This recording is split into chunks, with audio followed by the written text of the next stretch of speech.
It's Rothrock, live from a sold-out Showbox Sodo in the magical kingdom of Seattle, Washington! And tonight is the night we go deep on a story called Seattle, a tale born of passion, rivalry, and glory!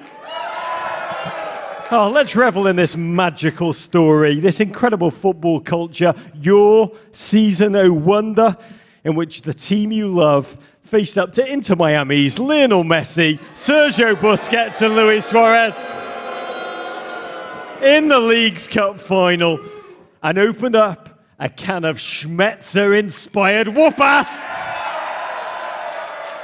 Look at them, 90 dizzying minutes of old-school brilliance in which Seattle proved the classic proud tradition beats the new fad every single time. Gotta say, I watched the final on the East Coast. I wanted to jump through my television screen and join you at Lumen Field. It was like the most electric thing I've seen come out of Seattle since Jimi Hendrix's Stratocaster.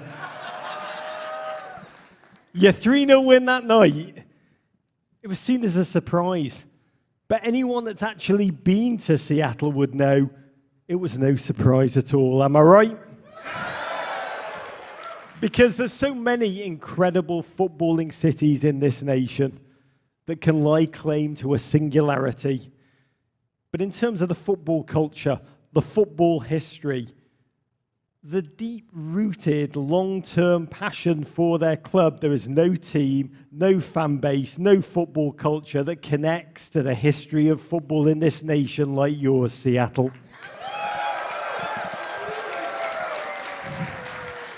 Your Seattle Sounders, 3 iterations, 3 different leagues: North American Soccer League, United Soccer League, Major League Soccer. By the way, that jersey is very, very tasty. Your club has set the standard for football in this country, and your history, honestly, it's an alternate way of describing American men's football history, starting in the 1890s. By the way, not many people, on the left-hand side, that's a young Brian Schmetzer. Immigrant teams, mostly miners from the British Isles, the Seattle Times wrote they brought a game called soccer, which they spelled S-O-C-K-E-R, which I just love. They said there's almost enough men in Seattle now to get 2 teams going. They said every man who spent his boyhood in Britain knows the game soccer well.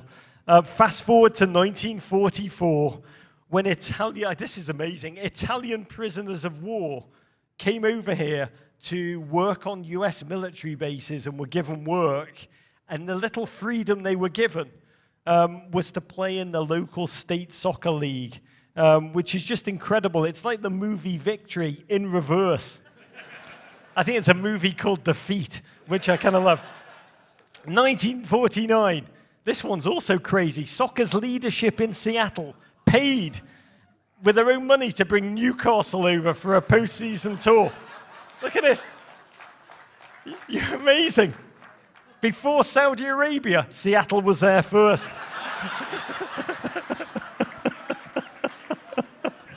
Seattle invented the Premier League series before there was a Premier League.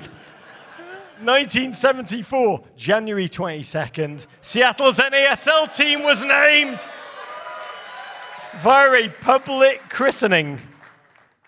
You were called the Seattle Sounders, which is just beautiful. Do you know there were 3,735 suggestions, including Mariners, which came second? They chose the Sounders name. Other finalists were, and if you like them, shout out, because they are still available, the Cascades, the Evergreens, the Schooners. By the way, this one I love, the Sockeyes. The Sockeyes, am I right? By the way, I've got to tell you, I love the Sounders, but the Seattle Sockeyes is proper bloody hard. 1984, NASL went belly up, just as George Orwell predicted. But your Sounders snapped back to life like the Undertaker meme. 1994, Sounders reborn, competed in the A-League.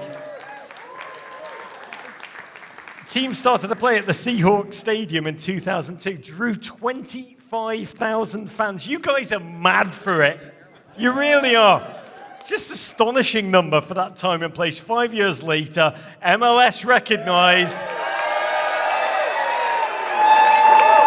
how fertile the ground it was and awarded this city a franchise for the Sockeyes. Took 10 years of bidding, man, and the rest is history. Sounders became a club where before every home game you have your march to the match through downtown's Occidental Park that the New York Times called, quote, this is a real quote, as close to an organized riot as you're going to see outside of a Mad Max movie. And then they added, it's the kind of spectacular entrance that's usually reserved for Batman villains. Never change, Seattle, never change. Your pageantry, your tifos, your trophies. Your club instantly started to pose that highest average attendance in MLS after it joined. You were the first to represent the league in the Club World Cup. And now, the first North American club to win all 5 major trophies. You've seen it all.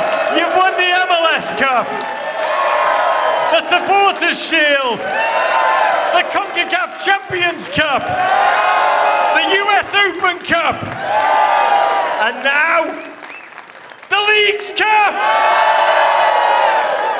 Right now, Don Garber is at home in his slippers inventing a whole new trophy just so you can win that one too. Oh, so let's get into it. You own it all. 50th anniversary, the Messi-ocalypse, whatever the hell that was. Also, this guy.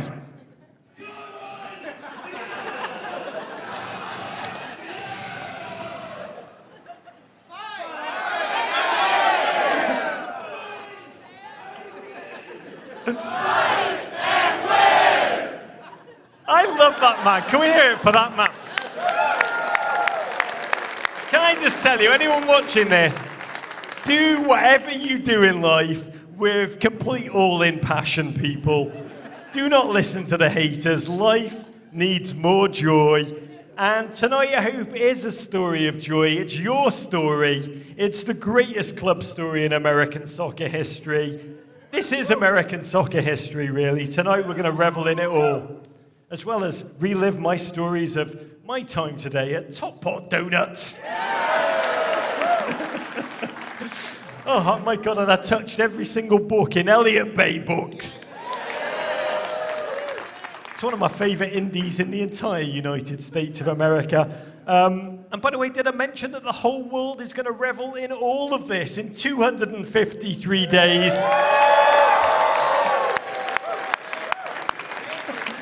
Oh, when the incredible city will host 6 World Cup games. Are you ready for that, Seattle?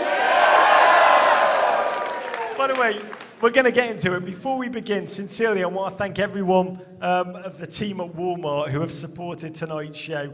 I want to say their investment in the game, which is only just beginning, I do believe is going to transform the game in remarkable ways, starting with MLS and the League's Cup, which they only created so that you could win it. But they are focused on the domestic growth of the game. When you think about what they have, the audience they have, them getting involved in football, to me, can be very much a game changer over the next years, decades. So I want to thank them, because they are allowing us to revel in Sounders, Seattle royalty, and with you, the fans, who make this such an authentic storybook city. So let's get into it by bringing up our first guest. A gent from a dynastic football family, a man born in Tacoma, Washington, defensive stalwart who oozed excellence for your Seahawks for an entire decade, mentoring the Legion of Boom, delivering glory. Seattle, please welcome one of your own. It's Mr. Marcus Truant.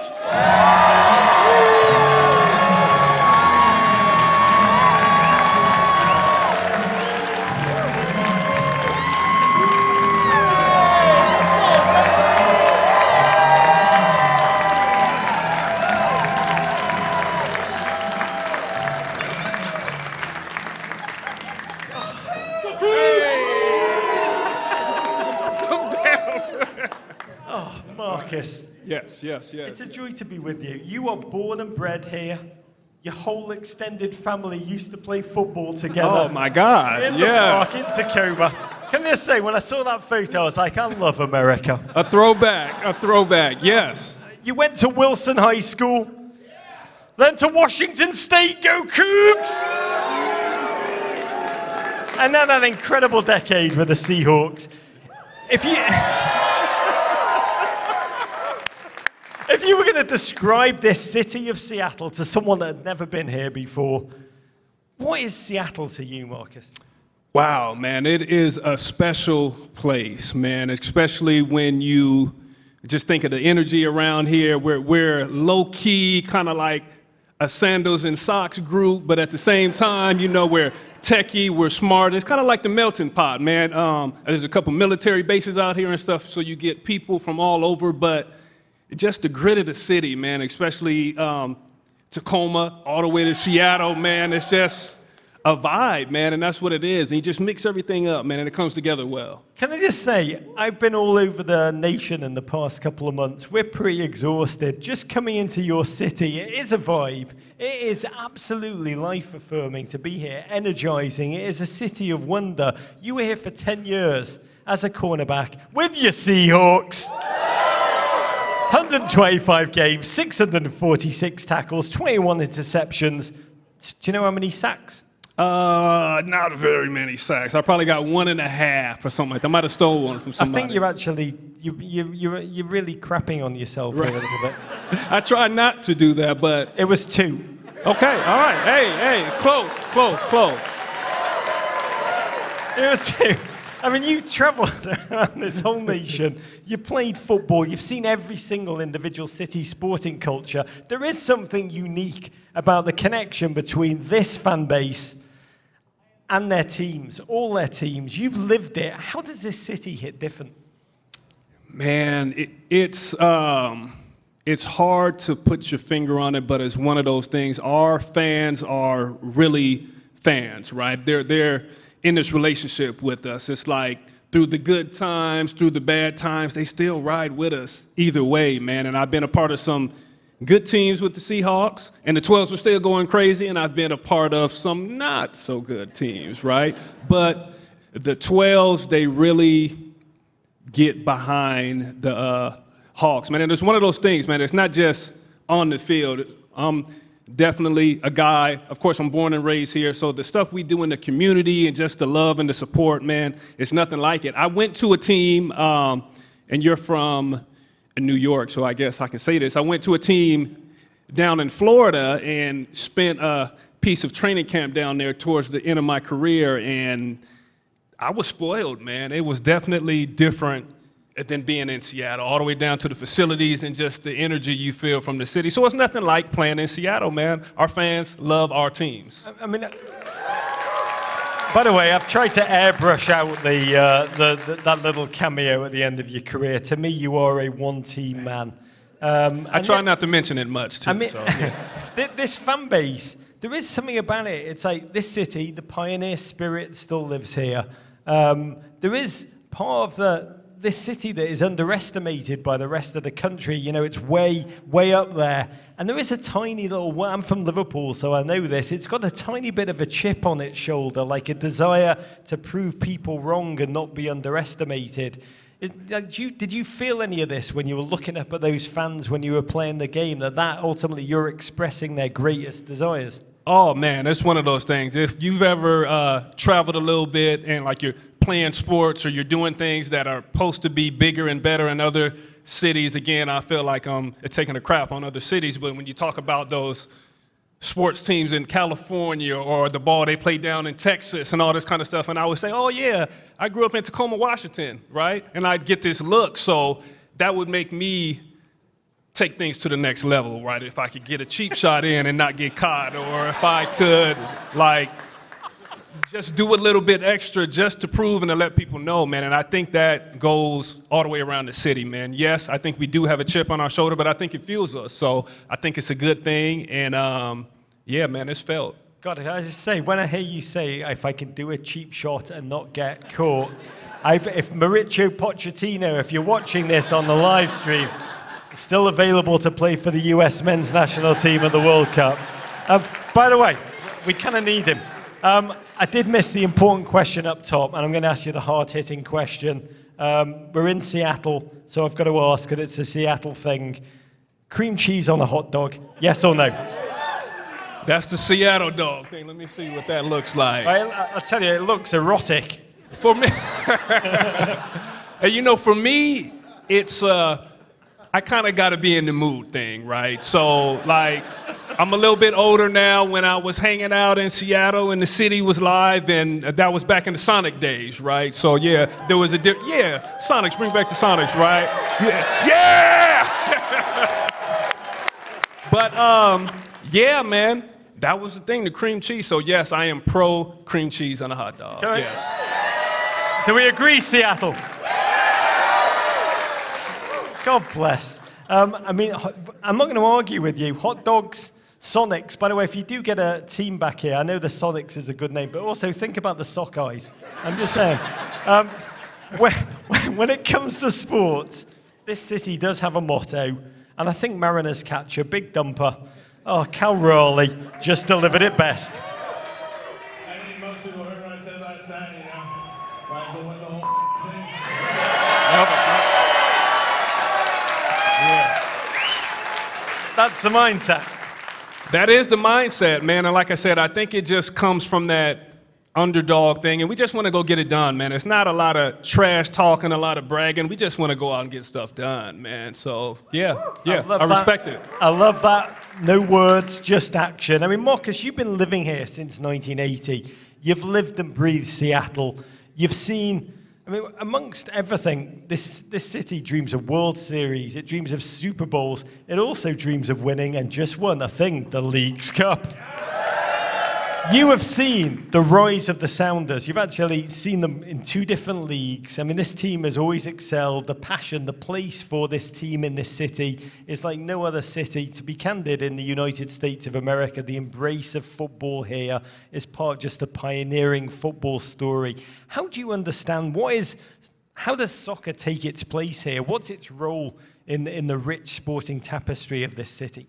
Well, I think it fits right in, man. It's one of those things, like, it starts, of course, with the energy of the city and the type of support that the fans show to his teams, right? People are still pissing and moaning about the Sonics, right? So that's really what it is, man. When these teams come here, we put our arms around any team, of course, that is here in Seattle. So the same as for the Sounders, man. There's a huge soccer, just crazy following out here, right? Like, I know people, they talk about the Seahawks and the 12, but the Sounders are right there, man. And so that just goes to show you that this city, there's really enough to go around for everybody, man, and that's really the thing. So the Sounders are doing their thing, man, and of course I love them. Still trying to figure it out, man. I got a young daughter that's plays soccer too, man, and I love the foundation of the sport, man. It's great. God bless your daughter, the future of this city, the future of this nation. You're a beautiful human being. To me, you are. When people chant, watching you play, when people do chant, come on Seattle, fight and win, it's your spirit, Marcus Truant, that you showed on the field here, game in, game out, that they're cheering for. Ladies and gentlemen, let's hear it for your Seattle Seahawks legend, Mr. Marcus Truant! Hey.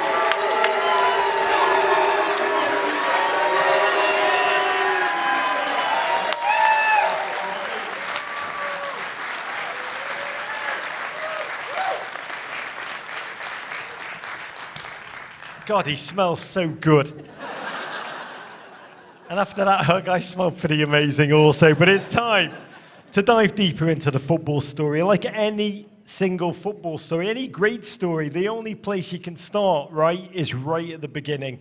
I think there's no human being better to be our guide than your first ever Sounders homegrown player, signed out of high school in 1976 from John F. Kennedy High School, and became Rookie of the Year after staring down Pele in the NASL final. Seattle, please be upstanding for one of your own, a legend, Mr. Jimmy McAlister.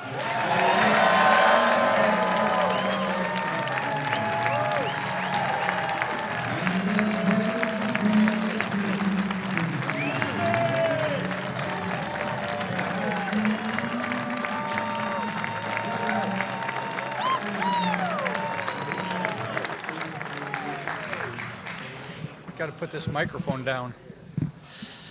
Jimmy, it's so good to be with you. You're an incredible icon to all who know the history of the game. Born 1957 in a little town called Seattle, Washington. And I'm fascinated, 1960s, it was a different world out here. This was a town built on aerospace, on timber, on agriculture back then. This was long before tech. It was long before anyone had heard of the word frappuccino. So, what was soccer in this place when you were a kid? When I started, it basically started in CYO, Catholic Youth Organization. I went to a place called Our Lady of Guadalupe, and there was a bunch of priests that were from other countries, and we picked up the game. Washington State Youth Soccer started about 5 or 6 years after that. And unfortunately or fortunately, I went to the men's league when I was 14, and all the men's league clubs were Hungarian, English, Scottish, and after that, the youth soccer started up, and it became very big in the state. And you learned the game at John F. Kennedy High School. This is incredible. Graduating, you were essentially LeBron James before LeBron James. Right out of high school, in came the mighty Seattle Sounders of the North American Soccer League. Look at you.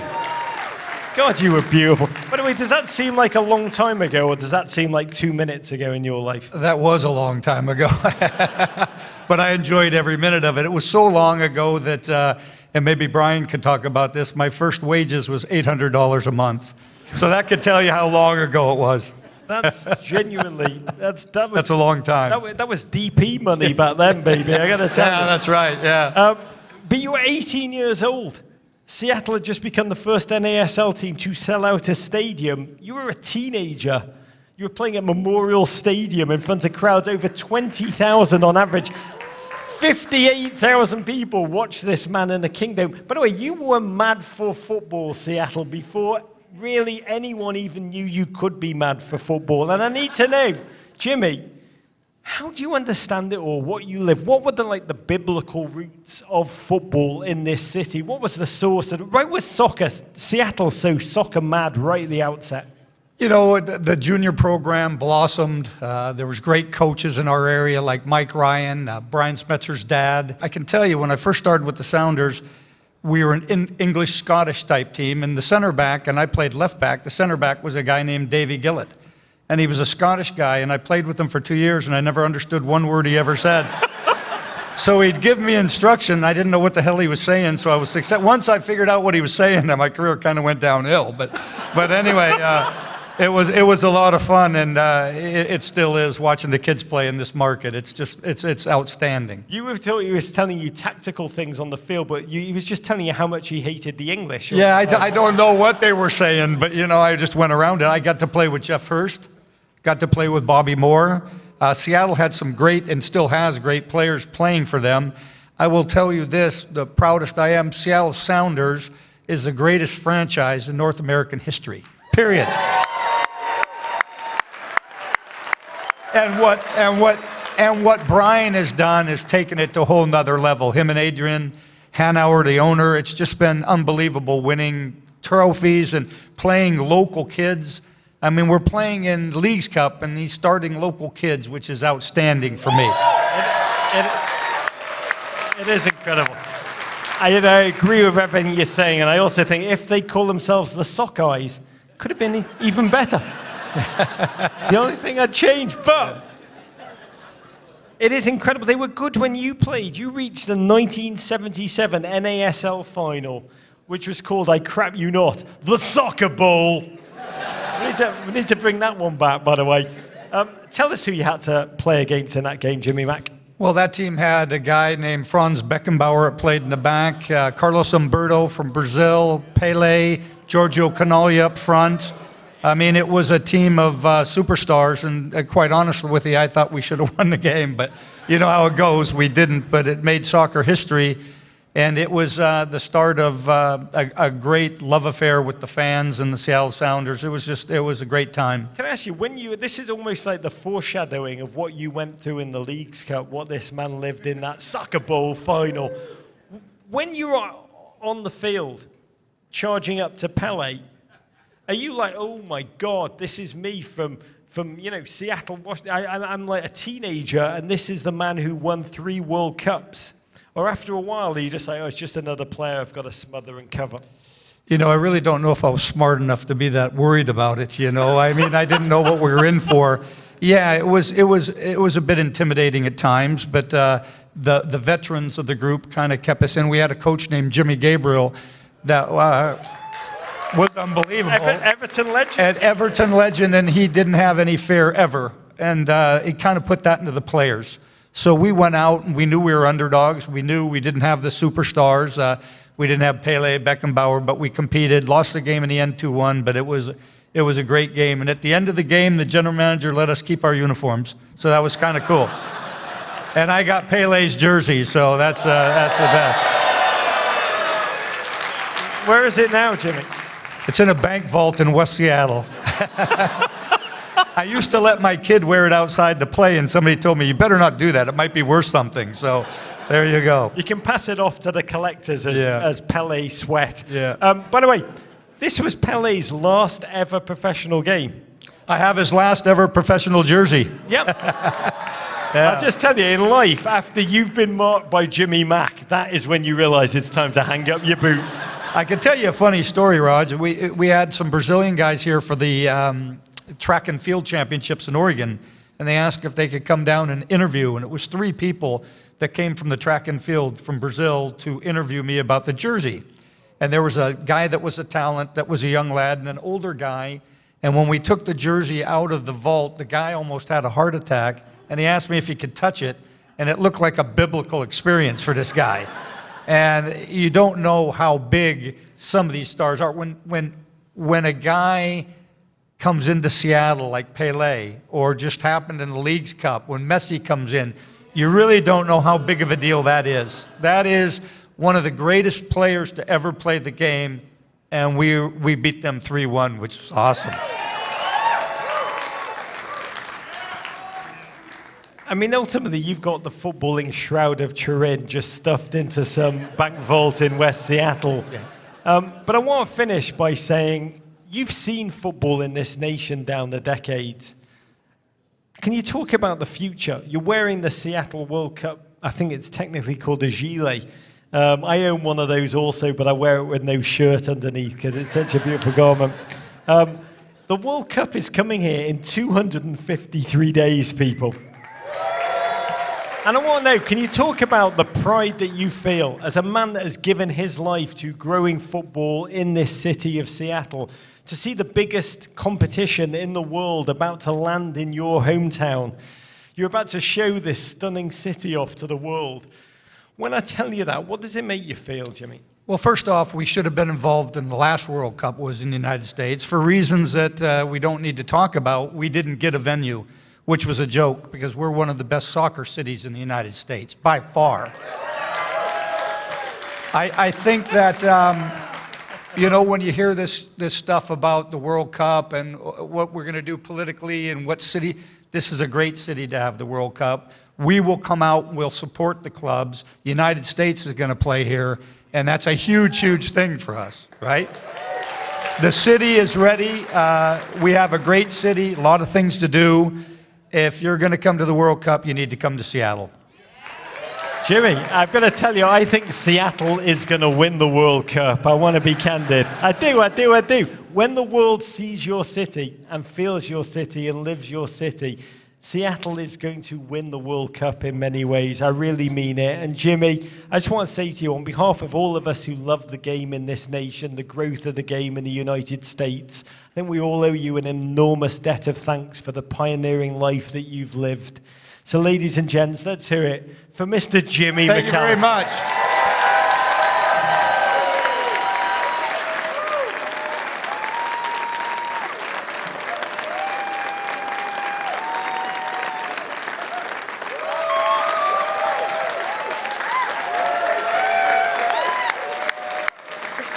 Oh, ladies and gentlemen, let's hear it again. Jimmy McAlister.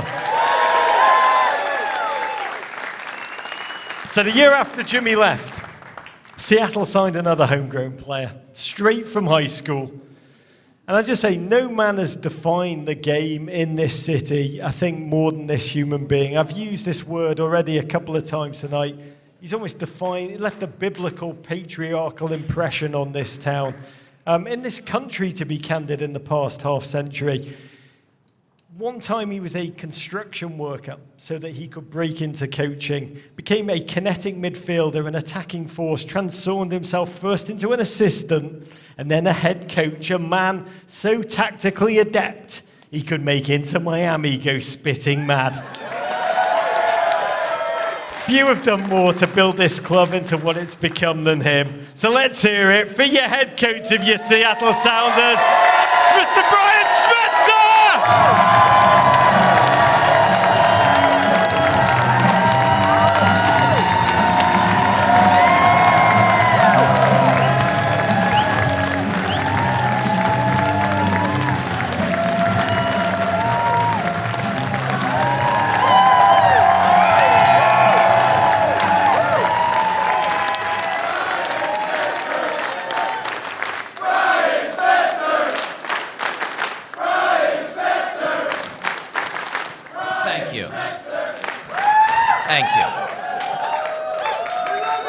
Honestly, I don't believe in the royal family, but Brian Schmetzer is like the one king that I truly believe in. I mean that sincerely. Your story is so unbelievably profound, I think, to me and so many people who love this game.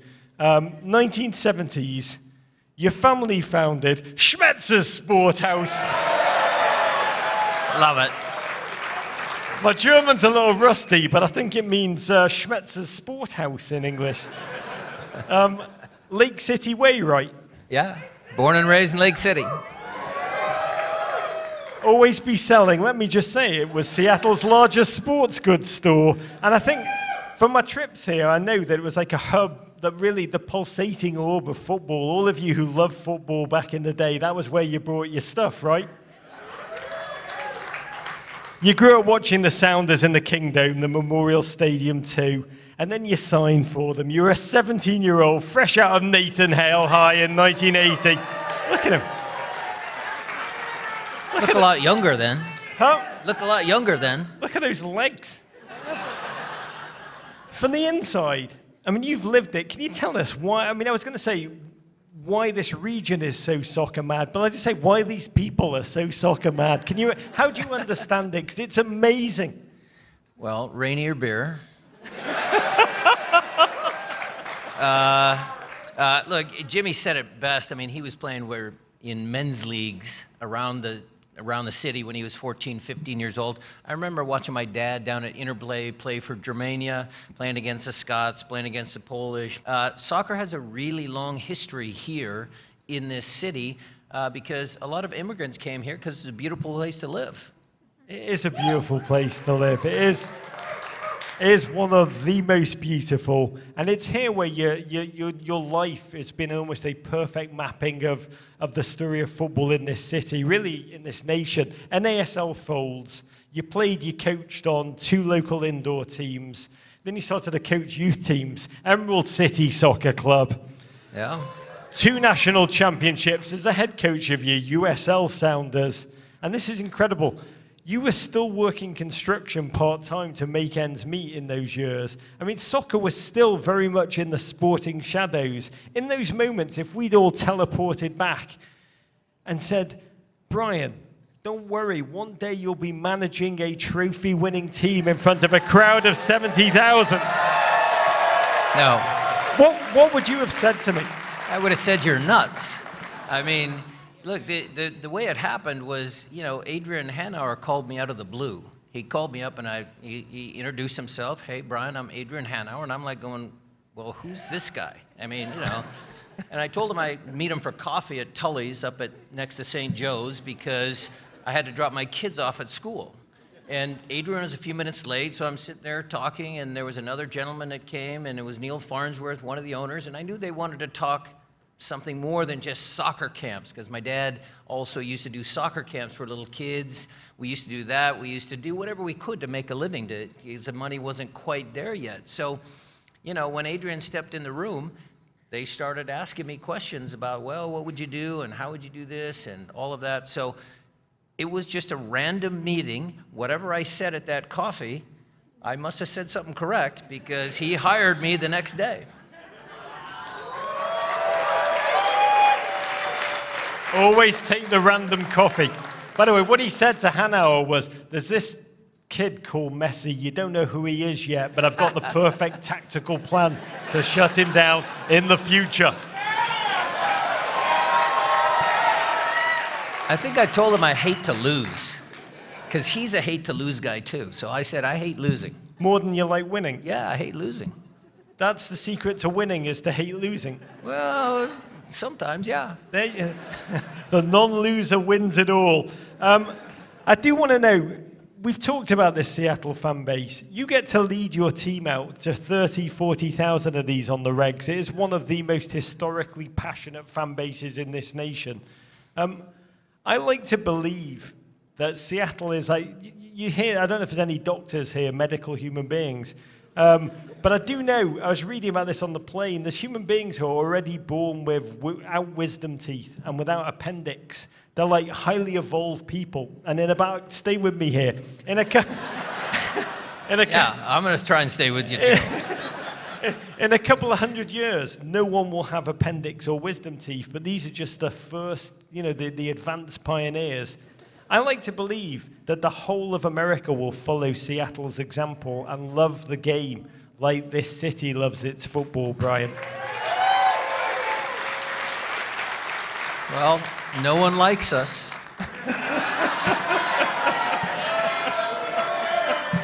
I know that. Do you really believe that? Well, that's what they sing. I love it. I mean, look, you guys are absolutely great. I mean, there's nothing better than me and Tommy Dutra walking out. I got my cup of coffee in my hand. Okay, let's stop with that, though. That's kind of awkward sometimes. Okay. No, it's look, I can tell you a couple stories. I mean, look, when in 2022, my brothers were there with their wives and everything, and you guys were in Occidental Square, and they had the big celebrations and everything. My brothers had to turn around because they were so nervous. We were packed in so tight. There were so many people, you know, for the march to the match. The other day, I mean, 70,000 people to watch, you know, Paul and Jackson and everybody, Cristian, Alex, to watch them play against Messi. You guys were all there. It's like a family affair. I think you've just nailed it. It's like a family affair. And let's get to that moment, to the present day, because after 7 years as an assistant to the legendary Siggy Schmidt. God rest his soul. Great man. When you racked up US Open Cups, you then inherited the head coaching gig. You led the team to, how many MLS Cups in your first 5 years? Well, 4 appearances, 2 victories. God bless. You became first MLS team to win CONCACAF Champions Cup in over 2 decades. The only team to win. That's what you're answering there. Is it? How many teams in the MLS have won the? Just one, baby. Just one. And then the last trophy left on your dartboard was the Leagues Cup. I like to believe they do keep inventing trophies just to piss you off. But I want to relive your journey to that this season, because to me it's an example of all that's good about American football. So let's live this story, shall we, yeah? Your first 4 League Cup games, Mexican opposition, 7-0 over Cruz Azul. This is amazing. All the goals coming in the second half. Was that the game Great plan? coaching. Yeah, I know. Excellent coaching. Is that the game plan? We'll work the body, and then second half, the legs will go. I knew I had De La Vega on the bench. By the way, can we just savor the 7th and final goal, yeah?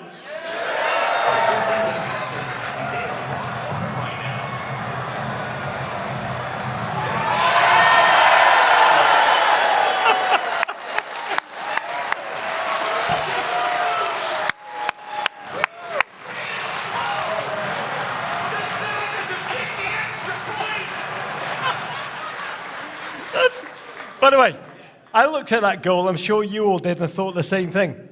Great coaching. Excellent coaching. If he could do that goal 100 times, take that shot 100 times, how many would go in? 1. He tried it training today. True story. True story. We're having a little, 10v10 towards the end, 3 blocks, tactics today, everything. Precky's running things. Ball sure as ball comes across here. We see Pedro lining up. He's looking at the ball. He's going to hit it. Not even close. Not even close. Man's saving it for game day. You don't use it in practice. Great, thank you. You face up to Santos Laguna. Club Tijuana. Puebla. Who are they? All gone. And then you topple Marco Royce in LA Galaxy 2-0 in the semi-finals. And I don't know if you know this, Seattle, but in the final you faced into Miami, who, I've got to say, Messi and his Machados have been tearing up the tournament, hell-bent on glory. Going into this game, I did love this. The Guardian called you, quote, one of the best coaches the country has ever produced. The Guardian. Okay. And they said he does not get his due, quote, because you look like a middle school teacher. Yeah. Which is both beautiful and it's a little bit backhanded. Serious question though. Do you feel Seattle doesn't get its due? In a way, you're constantly underestimated, partly because you've been doing it well for so long. Well, what I would love to have is maybe a little bit more attention. I mean, Jimmy again started it, Mark Peterson, Jeff Stock, Jeff Durgan, Jimmy. And then through the 90s, Chance Fry, myself, Dick McCormick, Billy Crook, Leighton O'Brien, Taylor Graham was in the back room, Billy Sleeth. There were so many good players from this area, so many players that came here from different parts of the world to play for the Sounders and then made a home here.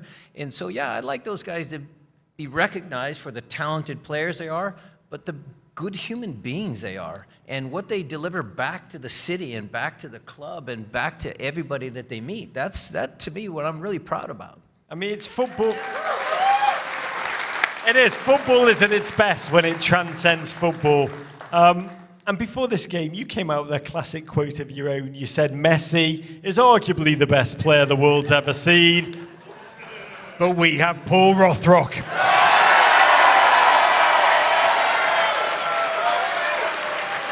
Paul Rothrock, 26-year-old homegrown kid, battled his way up from the lower leagues, won a starting spot on the left wing here. Simple question, why did you pick Rothrock? Can I tell a story about the quote, or do I just have to tell you why he made the squad? I think we'd like the former, right? A story. It's story time with Brian Schmetzer. Take it away. Okay.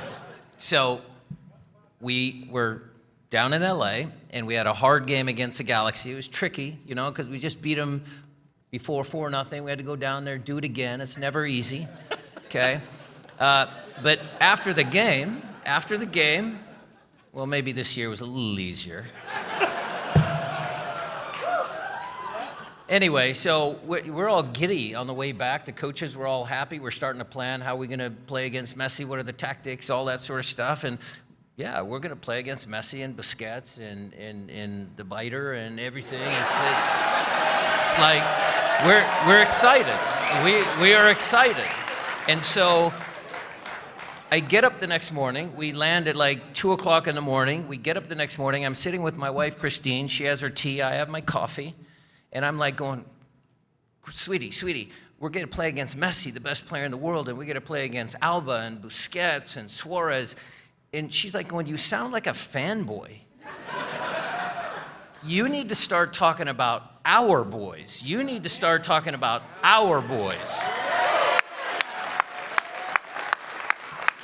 So, sure, the next day, a reporter asked me, he says, well, what do you think about playing against Messi? greatest player in the world. And I said, well, yeah, they got Messi, but we got Paul Rothrock, we got Jackson Reagan, we got Andrew Thomas, we got our squad. And it was because my wife was in my head.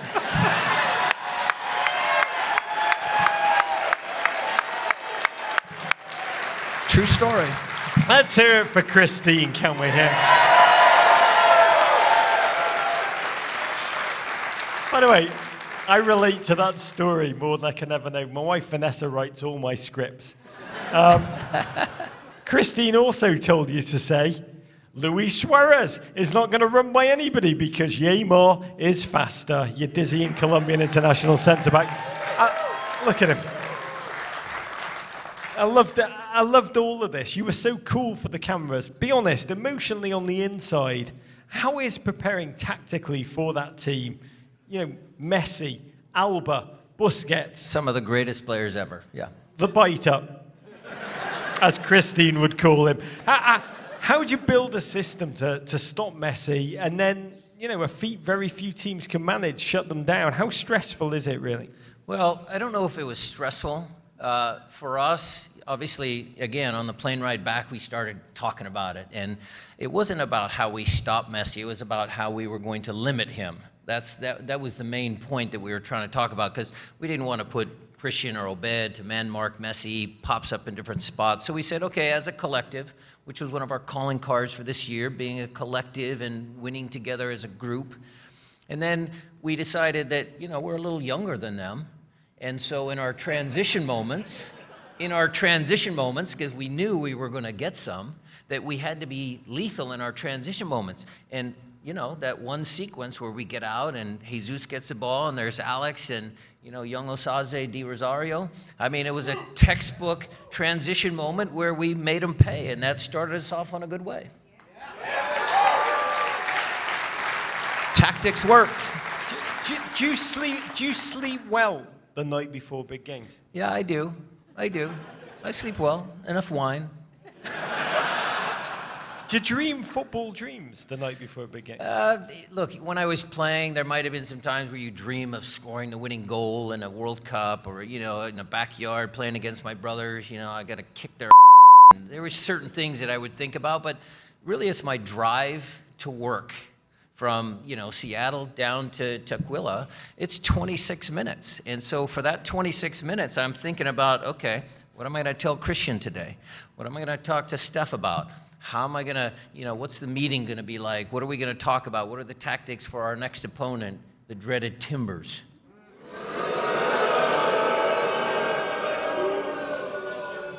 Yeah. That actually, we enjoy thinking about ways to beat the Timbers. Don't drag me into that crap. I will say, though, the answer to the 26-minute drive, what am I going to tell all these players? The answer is just put Christine on loudspeaker and hold it up. Really, what is my wife going to say to the Roldán brothers? But you mentioned these guys, and it is an amazing trait. Another thing I marvel at from the outside about your city, Paul Rothrock is one of, I think, is it 14 current Sounders players who are either Washington natives or came through college here. I mean, the roots run so deep for football in this city. You are, in a way, like the Athletic Bilbao of MLS. I mean, you think about Basques and Washington State, it's very similar. What is Seattle, and it's very beautiful, what is Seattle doing that is so bloody right? We obsess in America about two words, everyone who cares about football, those two words are youth development.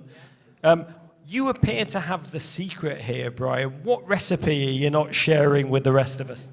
Well, there's been a lot of great players, and I have to give credit to Wade Weber, Henry, you know, Darren Sawatsky actually started the academy way back when Ziggy was still around. There's been a lot of people that have helped pitch in. I think some of that is kind of within the culture of our squad, of our team, starting back in '74, because the young players understand what they have to do if they want to play for the first team. That's a given. At age 14, 15, 16 years old, they already know, because Wade's done a good job, the messaging. You have to work. You have to, you know, be a good student. You have to be a good, smart soccer player. You have to be able to think through adversity, because adversity is going to hit you all the time. You just don't know when, and you have to be ready for it. So it's all of those little things, the messaging. And then, you know, for me, when we started playing kids like Danny Leva and Obed and all those guys, it was like, you know, if they're good enough, they're going to play. I mean, that's just it. I mean, I had a roster in 2016. We had so many veteran players. I mean, Hurt Gomez and all the guys that were on my bench. Those are just bench players. I mean, we had all this great players that had a lot of experience in the world, and the team has kind of morphed out of that, and we're playing more young kids because they can play. They're good enough. Listen, I've just realised all the older guys who played for the Sounders now work with me at Men in Blazer. It means essentially in 10 years' time, Paul Rothrock's going to have a show on our network, and I can't wait for that. And he'd be good too. By the way, he'd be good. By the way, he would be quite bloody good. Brian Schmetzer is Paul Rothrock's agent. I don't want to jump too far ahead because I've already spoiler alerted that your boys did do the business. You know, I did up top, I said the thing I took away from it all was that classic tradition beats new fad every single time. But I do know that you are about to drop a banner October 11th that celebrates this League Cup victory at your beautiful Lumen Field Stadium, right? We are going to. This is a coup for the show. We'd love to announce that on October 11th against RSL, we will drop the League's Cup banner to match, to pay tribute to the excellent run of form, everybody on the squad all year long, but it's going to hang with the 2 MLS Cup trophies, all the banners, everything else that's up there, all of the good things, the Open Cup and all that sort of stuff. We do have a proud tradition. We are a winning club, and I loved what Jimmy said. We're the best club in this nation by far.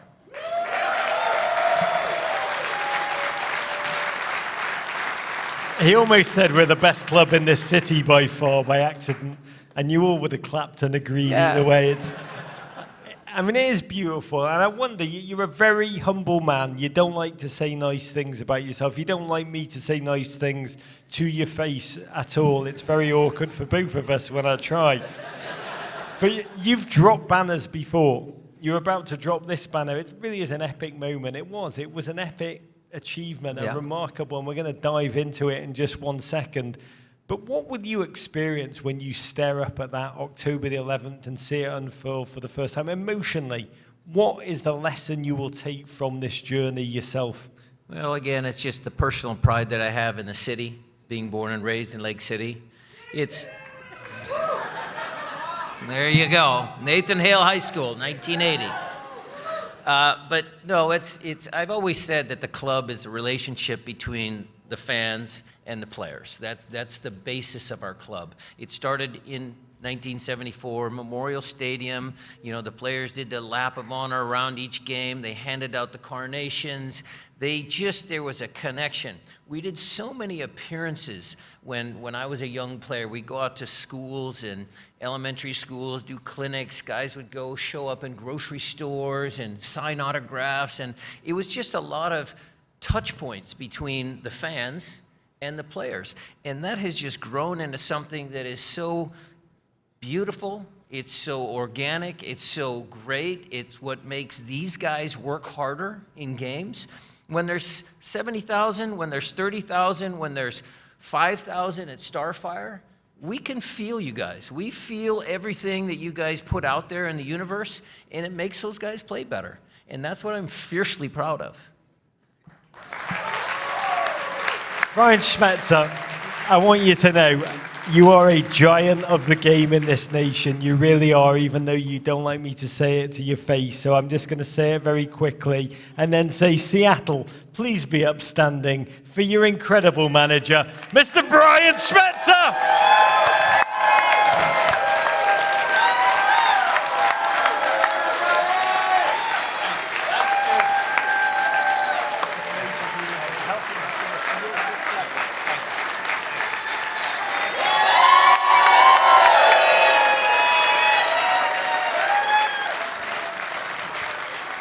Tonight is brought to you by Walmart and Schmetzer's House of Sports. Let's get into the game itself, shall we? Seattle, are you ready to relive your glory? To do that, let's bring on our next two guests. Here's a clue, they were just the 7th sibling combo to start a game together in MLS history. Born to immigrant parents from El Salvador and Guatemala, they built a name, they built a home, they've got beautiful new families here in Seattle. Please be upstanding for your Seattle version of Kaulo and Yaya Toure, the backbone of your team. It's the brothers Roldán!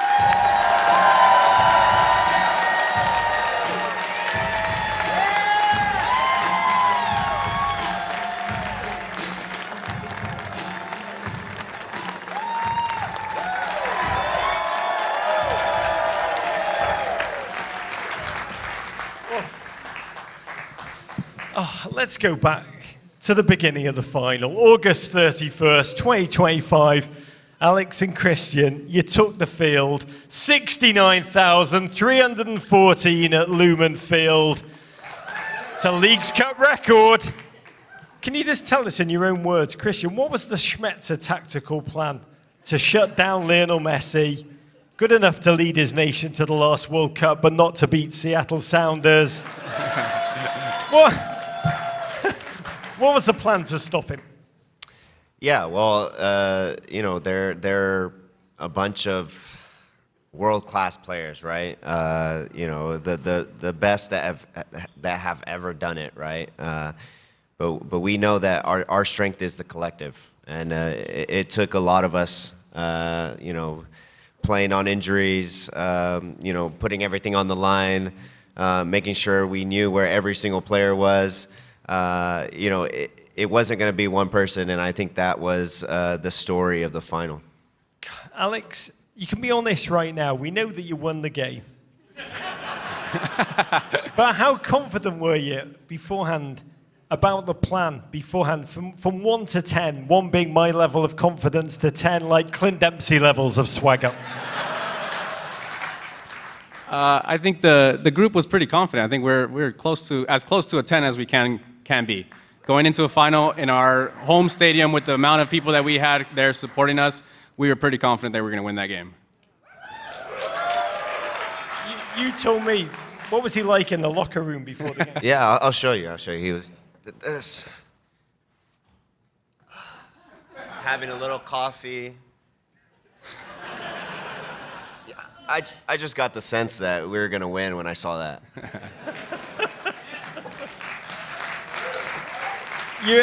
You are amazing, Alex. You're quite an inspirational story in your own right to be so chill sitting there ahead of playing into Miami in the Leagues Cup final, 70,000, because you're 29 years of age now, but you've done the hard miles to work to get here. You work construction, plumbing, sheetrock. You put yourself through Seattle University up on Capitol Hill doing that. 2019, your contract wasn't picked up here, and you had to earn it all over again in pre-season with no guarantees. In the hardest of times, so you could even reach that day to have coffee with your brother ahead of facing into Miami and live that dream of sharing that field. Like, how do you understand what drove you through the darkest times when football tried to spit you out? Yeah, I mean, for me, ultimately, it came down to two things. One, obviously, having Cristian on the team is, it has its pros and cons. Having to come close to anything that he's done in his career, he's obviously had an amazing career, so it was always a challenge for me to keep up, but he's also given me that support system, being on the team. And then secondly, just my mentality, going through those challenges, through those hoops, ultimately led to me becoming the player that I am today that's, never going to quit when adversity hits. When we were talking backstage and we talked about your answer, you said, man, it wasn't just that he forced his way back into the league. You said it's that he came back to the same team that cut him. Same team that cut him, and in a different position.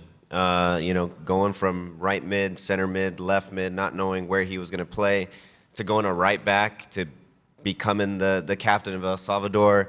I mean, I'm proud of this guy.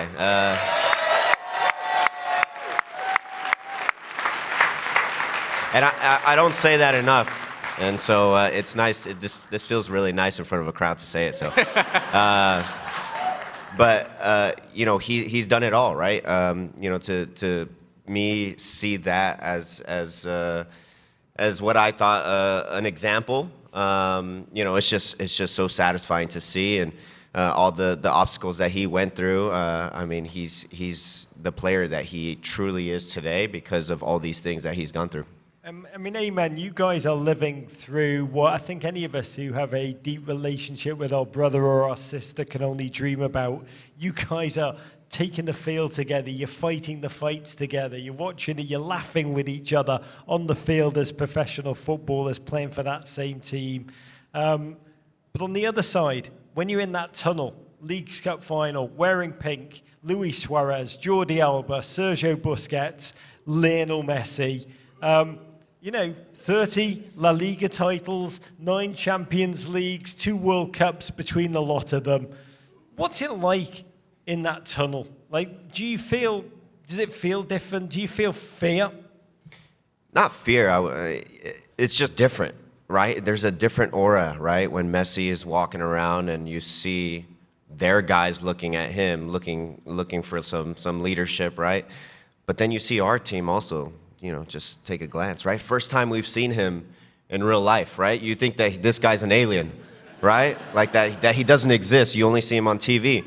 And now we're playing against him. I mean, it was such a cool moment, but there is a different aura that he brings. I mean, it does have an aura. Everyone that plays against him says that same thing. But when you feel that aura, genuinely, you're just like, cool, okay, we're going to smite him.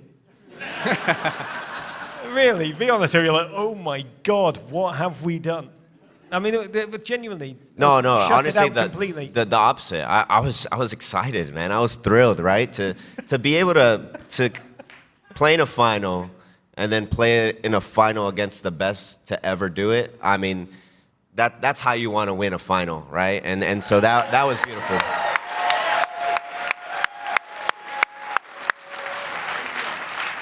God, you know, and then you look forward and you saw we've got Paul Rothrock. And you felt like you were going into battle in Game of Thrones and you had the bloody dragons. So let's talk about it. Let's relive the opening exchanges back and forth. And then on 26 minutes, one Alex Roldán burned down the flank and unleashed this poem. Let's take a look. That will be a spectacle, wonderful atmosphere at BMO Stadium in Los Angeles. But this is as good as it gets for the League Cup final. League Cup final. Here we go.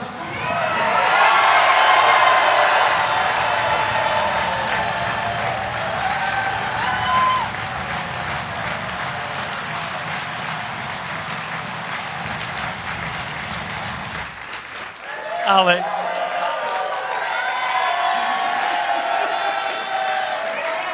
Alex, honestly, that cross could win a Pulitzer Prize for poetry. Talk us through what went through your mind when you picked up the ball. How did you experience that moment? I want to say that one's a little bit harder than the one you showed earlier for Peppo. But no, it was such a great moment for me. I think that's one of the things that has helped me come back onto this team and done a good job at doing is service into the box. And so luckily I put it in the right spot. And you know, if Di Rosario missed that would have been brutal for all of us. But no, great moment. And honestly, during that first half, we were on top of him. And I think that really solidified that first half. And then coming out in the second half, that we were going to win that game. Yep. I want to say, watching this man and that midfield smother Lionel Messi, were you always cognizant the whole time that was him, that guy who changed the game, won 8 Ballon d'Ors, single-handedly brought jorts back into fashion?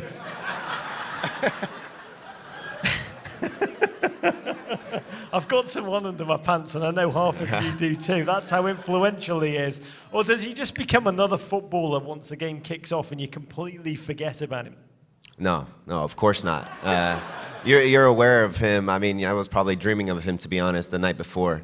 But good dreams, right? Like, stopping him and whatnot. And so it came to we manifested it. But yeah, you're aware of him completely, right?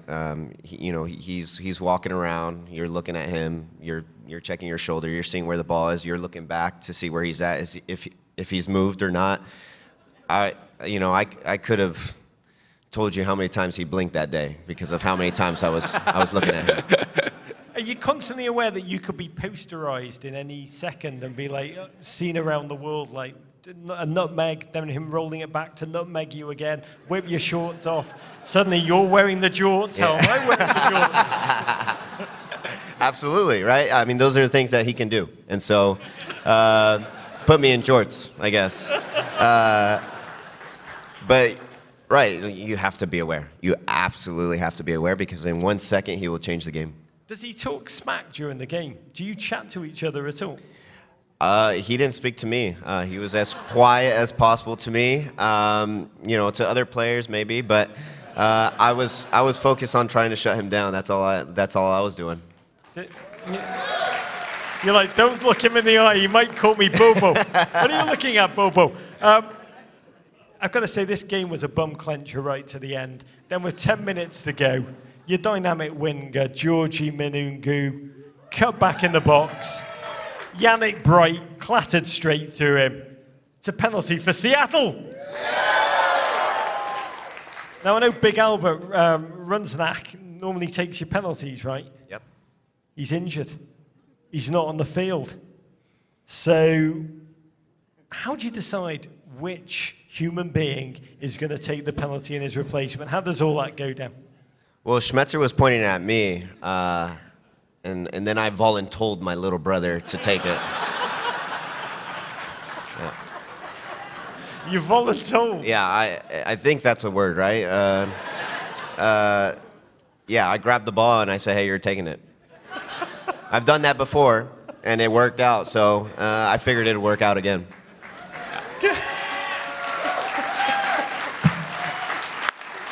By the way, anybody that's got an older brother knows very much that the word voluntold very much is a word. And Alex, I'm going to get to you in 1 second, but what did that feel like? You were there with your brother, handing him the ball. You two who grew up together, played together, dreamed together. What did it feel like to hand that ball over to your kid brother, knowing that he had a chance to make a memory for you, for your team, for your family forever? Well, it was his moment. I really felt that he was going to put it away. I had the utmost confidence in him. I don't know if you know this, but I voluntold him to go into goal against San Jose when Steph got hurt. So you'll have to go onto YouTube and see his saves later, but he proved me right. Schmetzer wanted me, I've got little arms, it wasn't the right fit. So I voluntold Alex, he was always a good basketball player. And so, anyway, back to the story. When I'm passing him the ball, I believed that he was going to put it in the back of the net. And thankfully he did, but, I have so much confidence in him. He's gone through so much that he's a stone cold killer. I don't know if any of you have seen this moment. The ball is handed over to Alex Roldán, and he goes and does this. In the League's Cup final to put the Sounders up 2-0.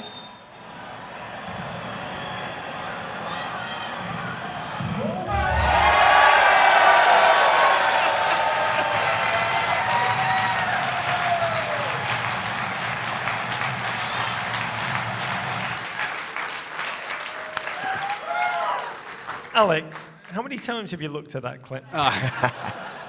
Far too many. What does it feel like when you see that now on stage weeks later? I'm just so happy that things worked out. And I don't know if I should give Cristian credit, because if I missed that, I probably won't be on this stage. So he's put me in the fire twice, and luckily I came out on top. But I'm not so sure the third time's going to work out. But no, it's a great feeling to put our team up 2 goals, and then just have that confidence to know that we're going to close out that game. It was getting a little bit dire too with the way we were playing in that second half, early in the second half. So yeah, just running through my veins when I see that, and it's just a spectacular feeling that it's hard to explain. What do you do to clear your mind? What's the secret to a great penalty? Well, the secret is that you didn't want to do it in the first place. So I think with both times that I was voluntoed, I had my mind clear because I didn't even know I was going to do it. So no, it's especially with the amount of fans that we have, you just have to blank out everything. And I think I stepped up to that moment, and I just didn't have anything in my mind other than picking my spot and just going through it. You was just like, you weren't even thinking about the penalty, you were just pissed off at your brother. Exactly.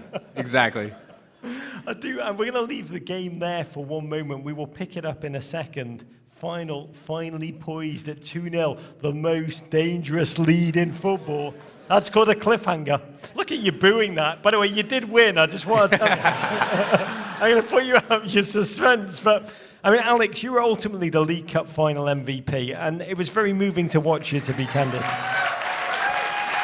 I mean, I was saying to you upstairs, the thing I loved the most was when you were both with your newborn kids just on the field afterwards. That was a beautiful moment and a memory that when they're old, I look at that and I'm like, when they're older and they see their dads together in this moment with their city, the role that you've played, it's an incredibly beautiful family story. But after everything that you have had to grind through, man, how did it feel to be the Leagues Cup MVP in a game that featured Messi, Suarez, Busquets, Alba, Paul Rothrock? It's hard to beat that guy right now, for sure. No, it's a feeling that it's so hard to describe. It's a family affair. My parents were on the field with us. Our two children, they're doing the interviews after. It's a full family affair that we get to experience. And personally, for me, I got kind of tired of seeing Cristian be more successful than me. So I soaked it in as much as I could, and just glad to help this city, this team, this organization get another trophy under our belt.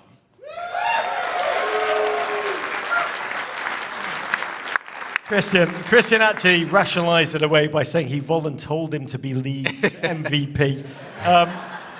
But the game had massive reverberations for you, man, long after the final whistle. Life-changing, really. You went away on vacation, story's well known. You had 5 days off from training. You were done with football, bliss. And then it was rudely interrupted 3 days later when you get a phone call asking you if you were free to report for US national team duty for the first time in 2 long years.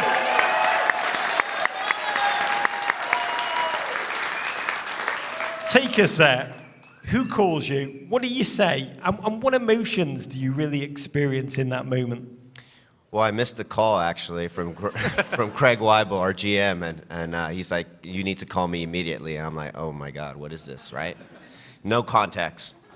So then I call him back. He's like, right away, "Hey, the national team wants you. Where are you? You're not in the middle of the Pacific Ocean, right? Essentially, Hawaii." And I was like, "No, I'm actually in Lake Chelan." He's like, "Can you get on a flight today?" And I was like, "Absolutely." Was on a flight probably 6 hours later and heading to New York. But my first answer was yes, absolutely. I'll drop anything I'm doing right now and head over there because at the end of the day, you want to get rewarded for how you're playing, and I think this year has been really, really good for me, settling into the midfield position. And so, just going out there and, my dream is to always want more. And World Cup is around the corner. I mean, I don't know if you've heard Seattle, 253 days. But I mean, I watched that. It was really a journey from exile, really. I mean, you were not even on the provisional roster, 2 years out of the team. Suddenly you're playing against South Korea and Japan. 2 separate games, guys. It wasn't like Trinidad and Tobago. But it was your first appearance since 2023 Gold Cup, and Pochettino afterwards said they hadn't thought about calling you, but he'd watched the game against Miami, and it had changed his mind. It's called scouting, people. He said you were ready from day one, even though I think you were still in your flip-flops and jorts. He said you were aggressive in the right way, which is a very Poch quote. can I ask you this? Is the 2026 World Cup something that you possibly had given up on? I don't know if you ever had given up on that dream, but does it feel like it is like a dream again that's within your realm? For sure, a dream again. But there was a little bit of hope that was kind of going away every camp that I missed, naturally, right? But I believe I can be there, and you have to manifest it. You have to believe it.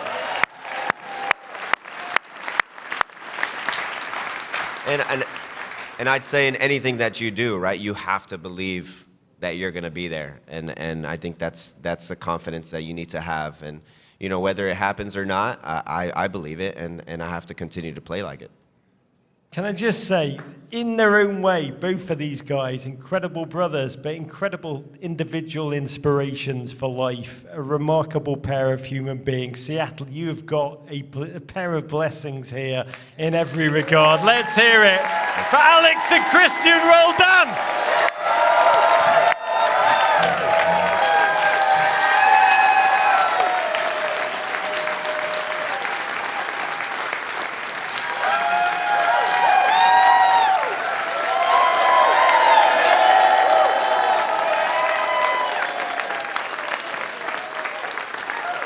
Cristian and Alex Roldán!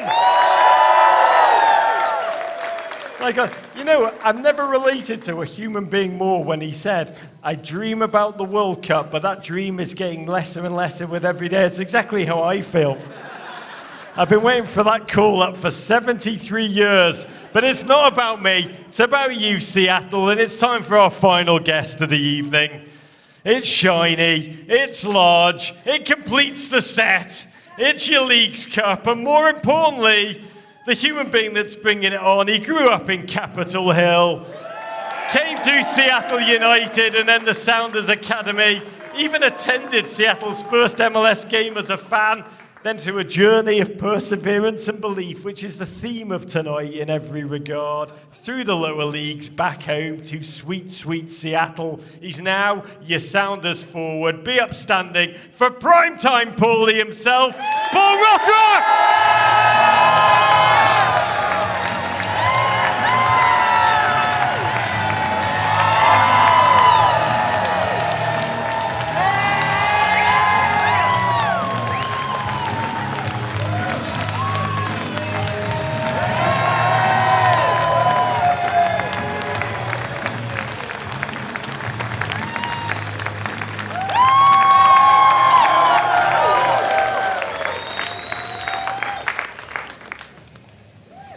Oh, Paul Rothrock, you are an incredible American story, man.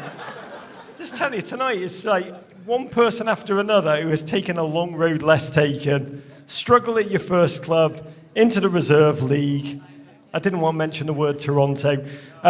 Then you moved back home, you lived with your parents, just met your beautiful mum. You played on second string, Tacoma Defiance. And you did say at age 24 you were starting to think about what life might be without a professional football career. Paul, in the hardest times on that journey, when you're in that self-doubt mode, what kept you going? Yeah, it's been a long journey to get here, and I'll give a few anecdotes, but you know, one of them was I didn't expect to be drafted. I was actually in my dorm room in my boxers when I got the call from Chris Armas, the Toronto coach, that I was going to be going to Toronto. And that was in the third round, I think. So I had to start and go to the rivals of the Sounders. And you had to put pants on. I also had to put pants on. And then my first game with them was with the second team, and I broke my hand, which I seem to have a theme of doing that. And I was out that was a shortened season, and I was out for almost the whole year then. And then came back, did another year with them, and you know, got some first team opportunities with them, but they didn't go so well. I had a decent little game with them where I had like 30 minutes with their first team. They had lost like 8 games in a row at that point, and I was their last resort at this point. and came in, had a pretty good showing, and then my man on the corner kick scores a goal, and we lose 1-0, and I'm never invited back up, and that was kind of the end of my Toronto moment. And you know, I had kind of a heart-to-heart with Bob Bradley where he told me, you know, you're not good enough to play in this league, and here's why. And but to be honest, it was the best thing he could have said to me, because he was right at the time. I wasn't ready, and it lit a fire in me over that off season. And I didn't have many options at that point. I was, yeah, like you said, I was 24, and my options were some long shot lower leagues in Europe, or coming back to live in my parents' basement on $2,000 a month at Tacoma Defiance, which I had said I was never going to do as an academy player, and there I was. And yeah, look at us now, you know. Oh my God! By the way, when he says he was is the parents' basement and the Tacoma Defiance, and he says lower leagues in Europe, he meant playing for Everton. He chose the he chose the I would parents. never play for Everton. Liverpool fan here. I'll rather take the basement. I mean, your story is amazing. You are a tenacious man, and you have made yourself a force impossible to be denied. Forced your way into the Sounders squad, and suddenly, Paul, head of the Leagues Cup final, your bloody coach went in front of the press and God and everybody and said the following words: Messi is arguably the best player the world's ever seen, but we have Paul Rothrock. So where were you when you first heard that, and what did it make you feel and think? Yeah, I was. I had actually woken up to the news on game day, and I was sitting around at breakfast with a couple of my family, and was, you know, I was like, okay, the pressure's on, Schmetz. But yeah, the lead up to that game was wild too. I was definitely very nervous. I think we all were. I was speaking to our performance staff after the game, and they were like, that was the most underprepared and underweight our team has ever been all year. We were all a couple pounds underweight because we could barely get food down that day, and I guess we should play underweight more often. You know? I can say, God bless, most coaches are like, I wanted to take the pressure off my team and just let them focus. Schmetzer actually piled the pressure onto you, Paul Rothrock. And the Sounders organization leapt behind Schmetzer's words. They made the announcement they give any fan who wanted to trade an Inter Miami Messi kit for a Seattle Paul Rothrock one free of charge. You became a Seattle phenomenon first, then a cultural sensation. It became national news. I mean, you've already kind of told us the answer. I want to know, how did that make you feel?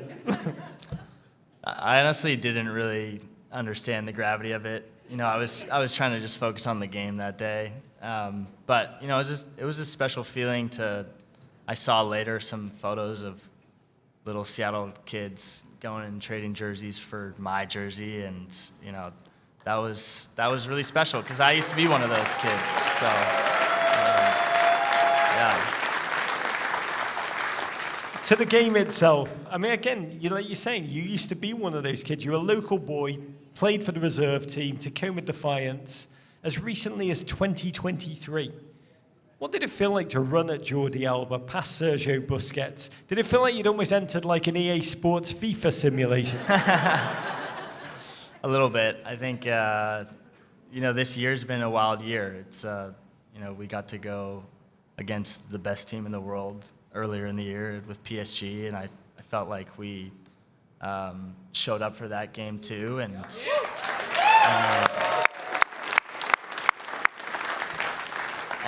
yeah, and then to get to play Messi at home and some of those other guys, it was a special moment, and it was also it's a cool opportunity for us. You know, it forces you to play at your best, and I think in those big games, that's the best part of them, is you have to.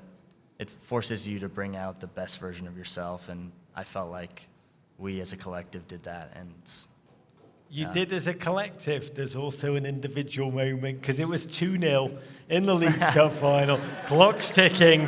We're nearing 90 minutes. And then Paulie prime time happened.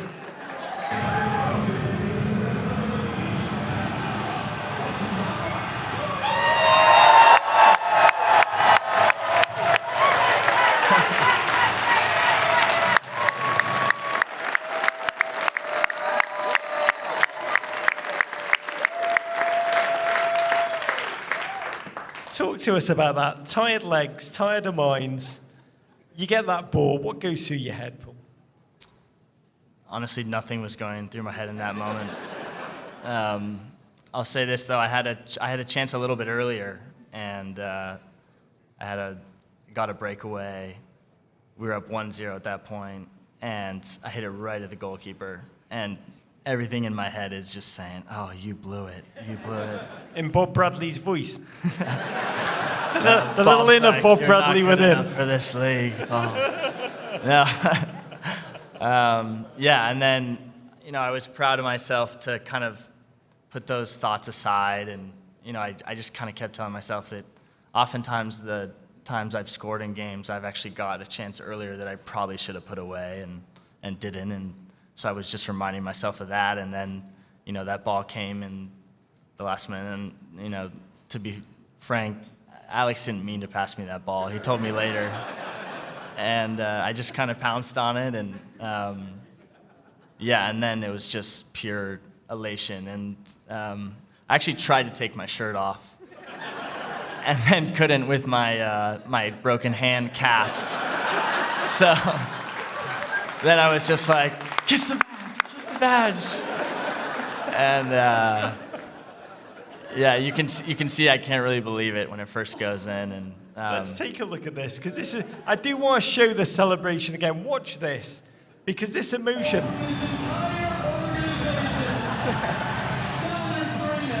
Look at that.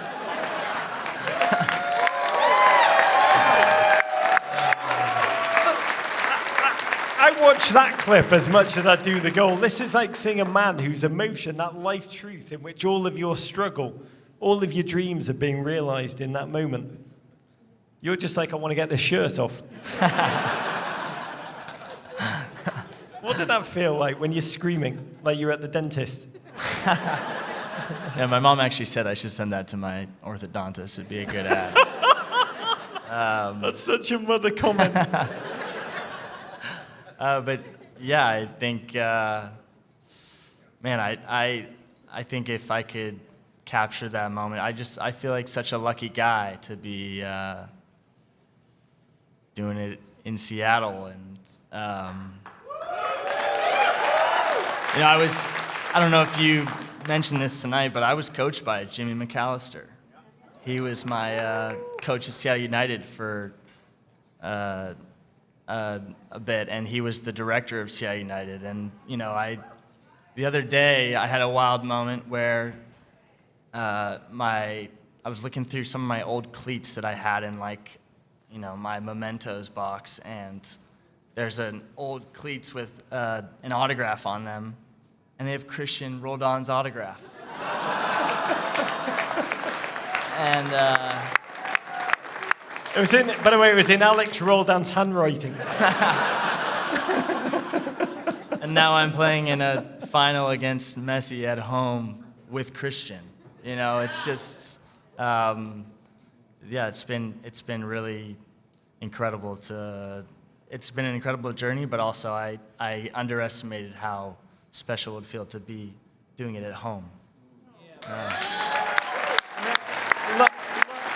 Here's a last question for you. I have loved being with you tonight, and all of Seattle. We talked to Alex about it earlier. But both of your stories are really so emblematic of this entire city's spirit. Never say die, laugh in the face of adversity, savor every single moment of joy that you can, upon which this city was really founded. When you think about this journey, you, a kid from Capitol Hill, lashing one home in the League's Cup final before 70,000 people against some of the greatest footballers ever to wear pink. What life lesson do you take from it all?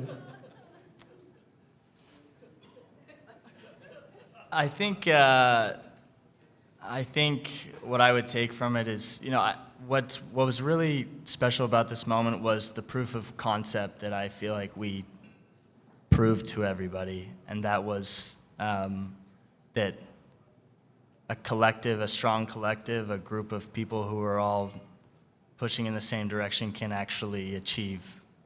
It's like the 1 + 1 doesn't equal 2 thing, and I feel like we really did that. We showed Seattle and we showed the rest of the world that a group of individuals together can do some really special things as a collective, and we did it. We did it against some of the best in the world, against a superstar team, and I think I've been so extremely fortunate that I've had the support network that I've had. I come from a big family. I'm one of 5, and a lot of my dad's family's here, and it's just such a strong community, and I'm surrounded by a strong community, and I would say that's what's gotten me here and gotten me through those difficult moments. 1 + 1 = 3-0. Paul Rothrock, I find you so inspiring. Your journey, your glory. Seattle, I want to end the night by making a memory for all of us. I'm going to bring our photographer Mike back on stage. Can I ask you all to stand up, raise your beers, celebrate this incredible bloke, your local soccer folk hero who's become a symbol of this trophy. Bring it up for us, Paul. Hands up, Seattle!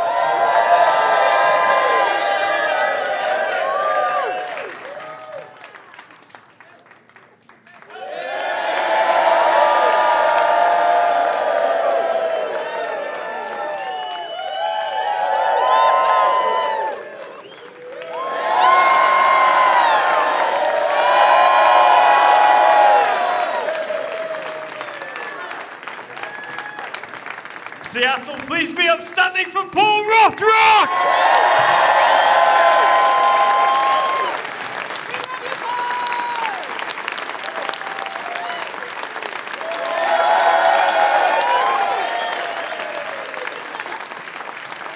I love that Paul, there you go.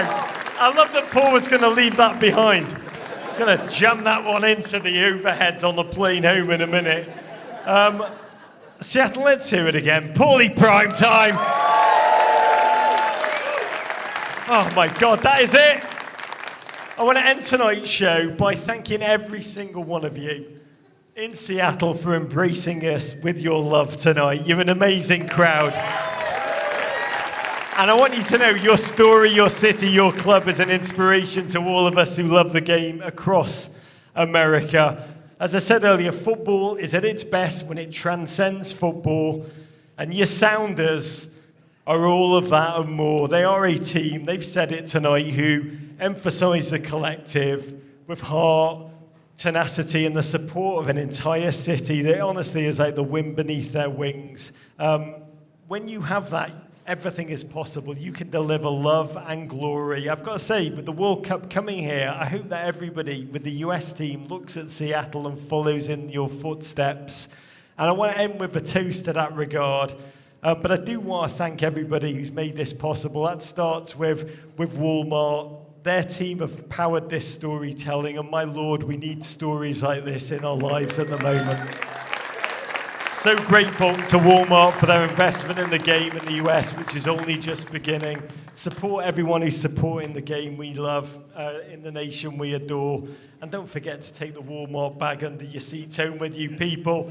I also want to thank the Seattle Sounders organization from top to bottom for making this possible. They are amazing to work with. I want you to know that. I do adore Coach Schmetzer. He is an incredible human being. I think he is, I said this earlier, he is a true great in the United States, does not always get his due. But I want to close with a toast to the most important part of the night, which is you, the fans. I said this at the beginning, a lot of cities lay claim to being the best footballing city in America. The world is about to come to Seattle in 253 days. And one of the joys of the anticipation of this tournament in our nation for me, it's a feeling I have in my heart, knowing that when the world's football fans flood into your city, this great city, they will know they will learn, they will discover that this is not just a great soccer city by American standards. They'll find it to be one of the most fascinating and passionate and joyful fan bases in the entire world. I really believe that. Quincy Jones described your city. He once said, Seattle is like a global gumbo. And it is where cottage cheese goes with a hot dog, where Sir Mix-a-Lot meshes with Brian Schmetzer, where Nirvana exists side by side with Death Cab for Cutie, and Stephen Fry's spirit and energy. Oh, and his colognes. You can just smell it wafting through the beautiful air. This World Cup is going to change football in America in the way we dreamt 1994 would. It was just the beginning. 2026 is going to finish the job. And I believe the rest of the nation will end up being more and more like Seattle, like you, your passion, your identity that you've pioneered. And I want to thank you all for leading the way, for being pathfinders. I do say, give me a team of 11 Seattles and we can win this bloody tournament. So never change. Keep making great memories through football, people. Big, big love. You're inspiring our nation. Courage. Thank you.